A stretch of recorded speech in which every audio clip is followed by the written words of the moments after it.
Hi, I'm Brenda Yoho, and welcome to Solution Saturday. Every Saturday, I try to bring a problem and come up with a solution. So, for the past couple of weeks, I've been talking about back to school tips. So, it's not really a problem, but it can be a problem if we have issues with finding the money to come up with school supplies. So, I want to talk a little bit about how we can help with school supplies for not only other students, but for helping out our teachers as community members, as grandparents, and even as parents helping other parents. And I want to talk a little bit about that first, and then I'm going to talk about my book, Lead with Two Rules, Feeling Good and Feeling Safe. I talked last week a little bit about how we can help our children feel good about going back to school, but now I want to talk a little bit about how to feel safe about school. So let's first talk about back to school supplies. Now, before too long, after school starts, they'll probably put some of that stuff on clearance. And that'll be the opportunity for us to go in and get some of those supplies for a discounted price. But kids like to start school with school supplies. And if you don't know what to buy, oftentimes in your community, you'll be able to find posted lists of school supplies for the local school. And if you're not sure, go ahead and call the school and ask them if they have a supply list that you can refer to.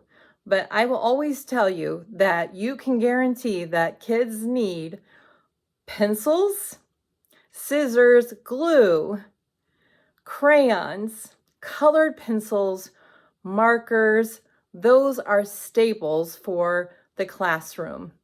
Also, for the classroom supplies that teachers need are Clorox wipes, hand sanitizer, Kleenex, paper towels. Those are great items. Also, construction paper. Anything that you can come up with that can help them with maybe art projects. Those are great things that help the teachers out when they need things in the classroom. They love extra pencils and pens. So, and glue and paint, those types of things help them out a great deal too.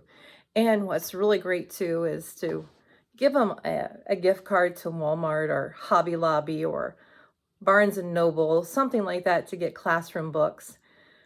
Just let them know that we're supporting them as kids go back to school and as they go back to school because they get a lot of bad press sometimes. And I want them to know that we're behind them, we're helping them, and we want them to have a great school year because it takes all of us, home, school, and community, working together to make this a great school year for everyone. Because I know that we need our schools and we need to improve our schools. I know that. But we can't do that all alone. We need to do that together. So let's do that and helping our kids get a good start to the school year. Now, let's talk about safety. The first part of safety I want to talk about is going to and from school. There's lots of ways kids go to school. They walk, they ride bikes, they ride in cars, and most kids go to school on a bus. Now, I want to make sure that kids all understand the safety rules are there for a reason. And I want them to understand that we have those rules there because we want to make sure that they're safe, not because we're trying to be meanies and telling them that they can't talk and they can't do this and they can't do that. It's not about can't, it's about safety. So let me just share with you that accidents can happen. We all have the power of choice on how we handle ourselves, but we're not always in control of other people's choices. So let me give you an example. Less than 5 miles, 5 minutes from my house, wasn't even 5 miles, an accident happened. A semi truck, a farming community we are, crashed into the vehicle. My daughter was driving with my best friend in the front seat. I was in the back seat, and my granddaughter, who was 2 at the time. My daughter was trapped in the car, had to be cut out, and I was airlifted from the scene. It was horrific. No one was expected to really live from that scene because it was horrific. The coroner was called, but we all survived. It was a miracle. But it's because also there's lots of safety protocols that happen that help prevent near-death accidents. I want kids to understand that distracted drivers cause accidents. So if you're yelling and screaming on a bus and the bus driver turns their head, that is a distracted driver who may not see a bike rider crossing in front of the bus. That can cause a problem. That could cost a life. Maybe that bus driver hits a car in front of them. We have to make sure that we're following those safety protocols. It's just one of those things and just one of those examples. I'm not trying to scare kids. I'm not trying to scare you. I'm just trying to explain why we have rules about safety. And it's because we want to make sure that we get from point A to point B with no problems. So talk to your kids about how to travel safely to and from school. Those bike riders, same thing. Helmets are there for a reason. You want to protect this head, this brain that you have. How do I know? Because I have a traumatic brain injury. If you damage your head, this damages your brain, and it's a lifelong injury. It is. I have damages. May not be able to tell it today, but there's changes with my brain, and I know that. We don't want to have that happen to your child or any other one. Also, I want to talk about how we talk with others. And I'm using the word with. We don't talk at people. We don't. I don't like to talk at people. I just don't do that. We don't yell at people. We don't say bad things to people. We just don't do that. It's not something that we need to do. So if kids, you're listening to me, I want to tell you that if you have friends and people who are saying and making fun of other people, that's not good.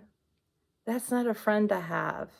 Because if they're doing that to someone, it won't be long before they're doing it to you. You don't want to be friends with someone like that. And parents, make sure if your child comes home and says something to you about somebody making some comments to them, take it seriously and talk to them about it, because we have power in our words. I remember as a kid, we used to say, sticks and stones may break my bones, but words will never harm me. Not true. Never has been true. Words stay with us. They come out and they stick right here in our hearts, and they stay with us, especially if people do it every single day. We need to make sure that's not happening. And parents, if someone calls you in and says, Johnny's been saying and making fun of Mary, you need to take it seriously. Don't become defensive. Say, okay, we'll talk about it. And really talk about it and how it's not okay to do. We need to work together to solve this problem of being kind to one another. Because right now, what's reflected in our society and in our world is not kindness. And we have to have kindness towards one another. We're all humans, in a world living together. There's not one better than another. We are all here together trying to be the best we can be to help one another.